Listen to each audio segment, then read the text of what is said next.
What if the secret to, modern romance isn't finding the perfect match, but actually finding someone who's willing to watch you completely fall apart? I mean, that's a pretty terrifying thought for most of us, honestly. Right. It totally goes against everything we're taught. Welcome to today's deep dive. Our mission today is to explore the incredibly unique literary landscape of KJ. Yes, and we have a really fascinating stack of material from her to go through today. We really do.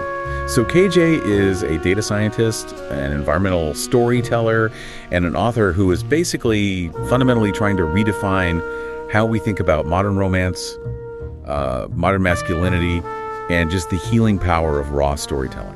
And her portfolio is just remarkably diverse. I mean, we're looking at everything from her eco-fables, like The Day Water Vanished, to her children's books. Oh, yeah, The Adventures of Sally the Rescue Pup. That's the one that follows a mischievous Belgian Malinois traveling from San Francisco to Mumbai, right? Exactly. And it is a genuinely beautiful series. It teaches these core concepts of empathy and resilience to kids, which is actually a thread, that you see pulled all the way through her work for adults. Right. And that adult fiction is where we're really focusing our deep dive today. Yeah. Specifically, we're looking at her deeply emotional, beautiful men series and her surreal novel, Fever Dreams. Which are they're intense, because when you step into KJ's world, she actively shatters the expected rules of storytelling. Oh, completely. Yeah. You don't get a charming meet cute or, a perfectly timed misunderstanding that resolves in the rain. No, not at all. She actively wants her readers to squirm, using this technique she calls intentional discomfort. Which really brings us to the central mystery we want to unpack for you today. Why would a romance author purposely write a protagonist that literary critics have literally called absolutely nuts and humiliating? It's a great question. And to understand why she pushes her readers to that point of discomfort, we kind of have to look at how KJ views the modern world. She sees her work as a direct rebellion against the curated perfection of the digital age. We live in this era where everyone is constantly performing their lives online. Yeah, we curate our photos, we draft our text messages to sound effortlessly witty, we project this image of having it all together. Exactly. So when she sits down to write, she deliberately avoids packaging her stories into neat little, easily digestible boxes. Which is immediately apparent in the very first book of the Beautiful Men series, The Dog Walker. The protagonist, Sarah, is dealing with this profound, heavy grief. Mm-hmm. And she develops this longing for her dog walker that the book describes as completely raw, unfiltered, and humiliating. It is messy. It's incredibly messy. And some readers actually hated it. Oh, yeah. There were reviews calling the book a narrative failure, specifically because Sarah's obsession made them so uncomfortable to read. But the thing is, KJ completely embraced that criticism. She didn't back down or apologize for the messiness. Not at all. She explicitly stated that she does not write to flatter the reader. She writes to reveal. She has this brilliant operating philosophy where she says, discomfort is the art, and awkwardness is the honesty. I love that.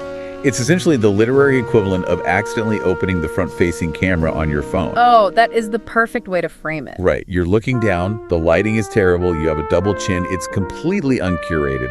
It is jarring to look at, but it is undeniably 100% real. Yes, exactly.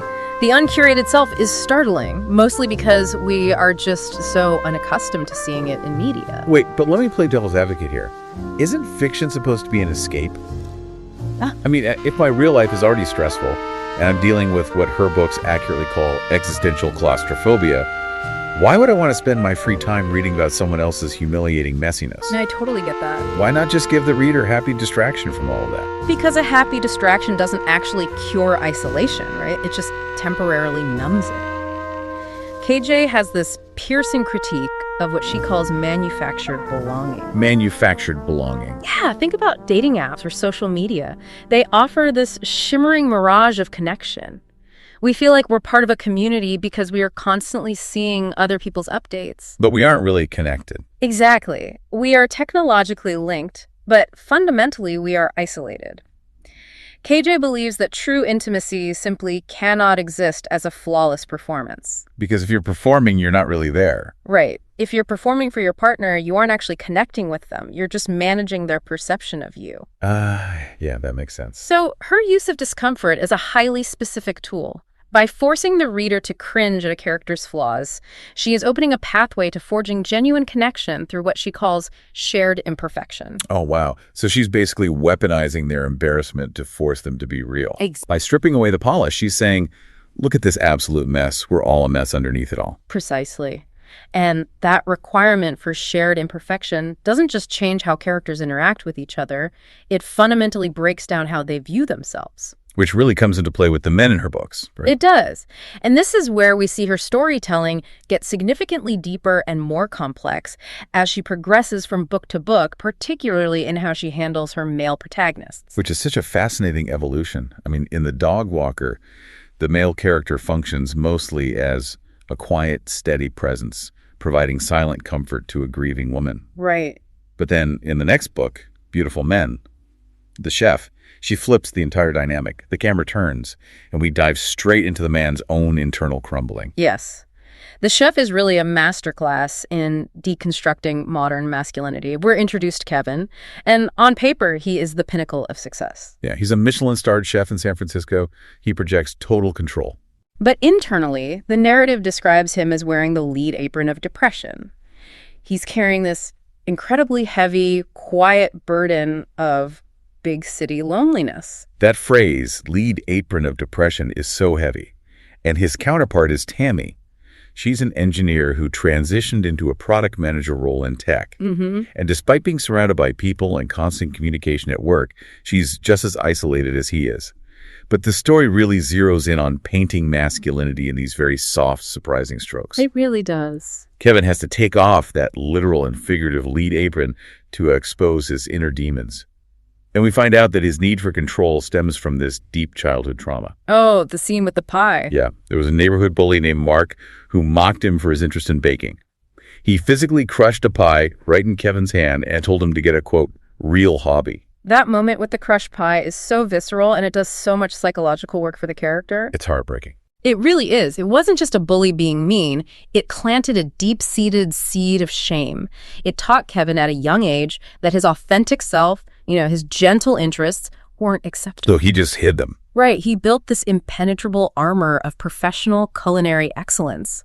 When Kevin and Tammy first get together, they actually use the romance itself as a shield. Like an escapist fantasy. Exactly. So they can both avoid looking at their real, terrifying lives. But KJ's central argument is that you cannot heal while you are hiding.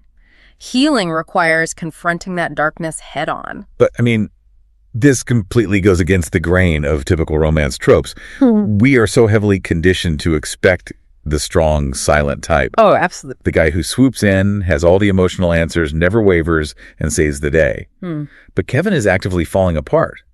So how does a male protagonist unmasking his deep, heavy depression actually drive a romance forward? Well, doesn't that usually push a new partner away in these kinds of narratives? It does in traditional narratives, which is exactly why KJ's approach is so radical. She is arguing that in the modern landscape, Kevin's unmasking is the romance. Oh, I see. She's dismantling the idea that modern masculinity requires invulnerability. In fact, invulnerability is the primary barrier to intimacy. True strength, in her view, requires the immense courage to show up broken. Because if you never show your cracks, nobody can ever actually reach you. Exactly. There is a pivotal scene where Kevin finally sits down with Tammy at a candlelit dinner, and instead of playing the suave, successful chef, he just bares his soul. He just lays it all out. Yeah, he talks openly about his depression, his shame, his paralyzing fears, and instead of running away, Tammy's doubts about him melt. Wow. By allowing her to see his pain, Kevin learns a crucial lesson, which is that he is worthy of love, flaws, and all. It demonstrates that mutual healing, rather than one person rescuing the other, is the ultimate sustainable foundation of a modern partnership. It's a massive shift. It's not about being a savior. It's about being a willing witness to someone else's pain. But, okay, here's the logistical problem for these characters. Kevin and Tammy are both drowning in what the book calls a labyrinth of pixels. Yes, the digital world. They live in San Francisco. They work high-stress jobs. They are constantly tethered to their screens. If they're so fundamentally isolated by their digital environments, how do they actually pull themselves out of that virtual void to even have these heavy healing conversations in the first place? That is the exact problem KJ has to solve narratively. And she does it by introducing physical, tangible anchors. Right. Because you're right. If Left to their own devices, they would stay stuck behind their screens forever. She has to provide lifelines to physically yank them back into reality. And she relies on two distinct, recurring motifs to do this: food and dogs. Okay, let's break down the food aspect first, because it is so central to Kevin's character. Yeah. For him, cooking is not just a profession. It's the physical mechanism he uses to keep his despair at bay. The text refers to food as a lifeline for mental health. It really is. It becomes his primary form of nonverbal communication. Every single pinch of spice, every chopped vegetable, carries a fragment of his inner life. There are these stunning descriptions where preparing a simple potato leek soup or slowly reducing a sauce is treated as an act of devotion. It acts as a spiritual sanctuary for him. Yeah. Think about the psychology here. When you are depressed, words often fail. Yeah, finding the right words is exhausting. Right. The cognitive load of explaining how you feel is just too heavy, but the physical act of manipulating ingredients grounds a person out of their spiraling thoughts. That makes total sense. When Kevin cooks for Tammy, he doesn't have to formulate the perfect text message. The hot meal itself says, "I see you. I want you nourished." It's an incredibly grounding, tactile act in a world that feels increasingly intangible and abstract. And then there are the dogs, which tracks perfectly, considering KJ describes herself as a devoted dog mom. Yes, exactly. But she doesn't just use dogs as cute set dressing. They're utilized as beacons of absolute authenticity. Which brings me to how Kevin and Tammy actually meet. Oh, the dating app scene. Yes, Kevin is endlessly scrolling through dating apps. Right. And digital dating is essentially like reading the nutritional label of a meal instead eating it. That's a great way to put it. You get all the stats, right? You know, their job, their height, their educational background. But none of that data actually feeds your hunger for connection. That is the exact mechanism of their isolation. You have all the data, but zero intimacy. So Kevin is staring at this pixelated menu of people. And Tammy's profile is the one that stands out. Not because of her job or her photos, but specifically because of her clear affinity for dogs. Mm-hmm. To Kevin, that signals a genuine real-world capacity for loyalty and care that you just can't fake. Mm. But of course, their digital connection stalls out. They text, but they don't move forward. Naturally. It takes scheduling a furry little playdate to force them to finally occupy the same physical space. And in true KJ fashion, she doesn't let that meeting be a cute cinematic montage. The playdate is a complete chaotic disaster. It goes entirely off the rails. The dogs fight, and then Tanny's dog, Charlie, falls seriously ill. Right. But I have to ask about the mechanics of this plot point. Isn't it a bit contrived to use a dog fight or a medical emergency to force two humans to be intimate? Wow. I mean, these are highly educated, articulate adults in their 30s. Why can't they just sit down and talk to each other without needing a crisis? Because that highlights the insidious nature of their digital paralysis. They literally can't just talk. Really? Yeah, they are so deeply entrenched in managing their curated personas that normal conversation is just another performance. What's brilliant about using an animal in distress is that animals completely bypass the human ego. Oh, they force you out of your head. Exactly. A dog in medical distress does not care about your LinkedIn profile. It doesn't care if your apartment is messy or if you haven't thought of a clever response. That's so true. The panic of a vet visit physically overrides the part of the brain that curates our appearance. You cannot filter a medical emergency. It demands absolute, authentic presence in the immediate now. So it strips away the performance. Yes. A crisis with a pet violently strips away all the scripted performance they've been relying on. It shatters that digital paralysis and acts as the ultimate bridge from the virtual void back to raw, unscripted human interaction. Because in that waiting room, you can't hide who you are when you're scared. It forces them to be messy and vulnerable in front of each other, which ties right back into her philosophy of intentional discomfort. It really brings it all together. And it perfectly mirrors the core lessons she embeds in her children's series, Sala the Rescue Pup. You have to show up for the chaos, and you have to have empathy when things go wrong. That is the exact through line of her career. But, you know, if the chef shows us how physical anchors can save us, we have to look at what happens when she takes those anchors entirely away. Oh, boy. And that brings us to her novel, Fever Dreams, which pushes her themes of modern isolation to their absolute surreal limit. Fever Dreams is an incredibly intense exploration of the paradox of connection. We have two protagonists, Dev, who is a machine learning engineer, a writer, and an Army reservist, and Mira, who is a Silicon Valley tech engineer who has recently been laid off. Right. And these two develop a profoundly deep emotional connection, but they do it entirely through a screen. And the tragedy here is the environment they exist in. These are the literal architects of the digital world. They build the tech that connects people, yet they are completely trapped inside the machinery they helped create. Yeah. They're stuck in what the narrative calls the tomorrow loop. The tomorrow loop. It's this perpetual mirage. The promise of actually meeting in person always recedes just as they get close to it. They keep saying, we'll meet tomorrow, but tomorrow never arrives. It never does. They just keep getting the quick dopamine hit of a text message while avoiding the terrifying reality of physical confrontation. And because they never share physical space, because they don't have the grounded reality of cooking a meal together or dealing with a dog, the boundary between reality and illusion completely disintegrates. That's so blurry. The existential dread in this book is heavy. Mira starts having these vivid, recurring dreams of endless, empty hallways. She dreams of a distorted, fog-draped version of San Francisco where she is frantically searching for him, but only finding shadows. Wow. They even explicitly discuss authors like Kafka and Camus, comparing their endless digital purgatory to a nightmarish, absurd bureaucracy where you file paperwork but never see a judge. It escalates to the point where Dev actually starts questioning his own sanity. He begins to wonder if Mira even exists in the real world, or if she is merely a psychological projection of his own intense, crushing loneliness. But this raises a major narrative problem, right? If the reader knows that this entire relationship might just be an illusion, a literal fever dream, doesn't that completely hollow out the romance? Not necessarily. Why should we care about their emotional stakes if the person on the other side of the screen might not even be real? Because that ambiguity is the exact point KJ is making about the modern condition. She is arguing that the line between physical reality and digital illusion doesn't matter nearly as much as the emotional transformation the characters undergo. So the mechanics of the relationship are secondary to the result. Yes, exactly. Think about it. Even if their connection was filtered entirely through the safety of a screen, even if they never physically touched, the vulnerability they shared permanently altered the trajectory of their lives. Because it felt real to them. Right. Dev's writing fundamentally changes because of her. Mira is forced to confront her total loss of identity after her layoff because of his questions. The emotional reality was genuine, regardless of physical proximity. That's a really interesting way to look at it.